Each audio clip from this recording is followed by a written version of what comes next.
કે ફગવા એટલે હોળીના ખેલમાં ભગવાન પાસે માંગવામાં આવતી ભેટ અથવા તો બક્ષિસ, પરંતુ પુષ્ટિમાર્ગીય ભાવમાં આ કોઈ લૌકિક વસ્તુ નથી. જ્યારે વ્રજ ભક્તો શ્રી કૃષ્ણ સાથે હોળી ખેલે છે ત્યારે ખેલના અંતે તેઓ પ્રભુ પાસે જે માંગે છે ને તેને ફગવા કહેવાય છે. આ ફગવામાં ભક્તો પ્રભુ પાસે એમના પ્રત્યેનો અનન્ય પ્રેમ, નિત્ય લીલાનો સાથ અને ભગવાનના સ્વરૂપમાં સદાય મગ્ન રહેવાનું વરદાન માંગે છે.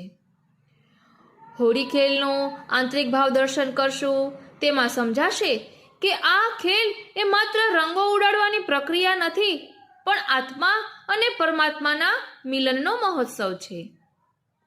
ભગવાન શ્રી કૃષ્ણ પોતે વસંત ઋતુનું સ્વરૂપ છે. હોળીનો ખેલ એ શૃંગાર રસની ચરમસીમા છે. અહીં કામ એ લૌકિક વાસના નથી, પરંતુ ભગવાનને સુખ આપવાની તીવ્ર ઈચ્છા છે.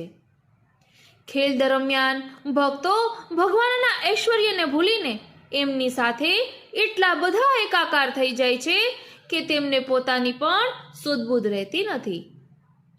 જ્યારે ભક્તો આ લીલા રસમાં ડૂબી જાય છે ને ત્યારે ફરીથી બીજા દિવસની લીલા માટે સજાગ કરવા પ્રભુ પોતે ફગવા આપીને ભક્તને સામર્થ્ય આપે છે.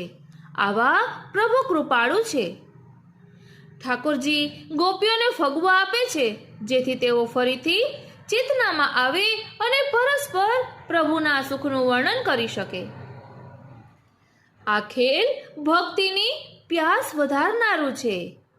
એટલે જ કહેવાય છે ને, ફગુવા દે મોહન મતવારે, ફગુવા દે, ફગુવા દે મોહન મતવારે, ફગુવા દે.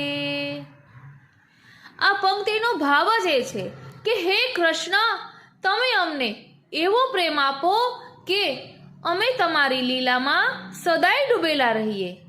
વ્રજવાસીઓની હોળી એ શુદ્ધ પ્રેમનું પ્રતીક છે, જ્યાં ભક્તો પોતાના અહંકારને ઓગાળીને પ્રભુના રંગમાં રંગાઈ જાય છે.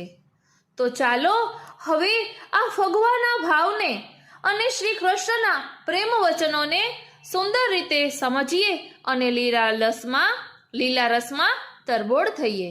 બોલો શ્રી વલ્લભાધીશ કી જય.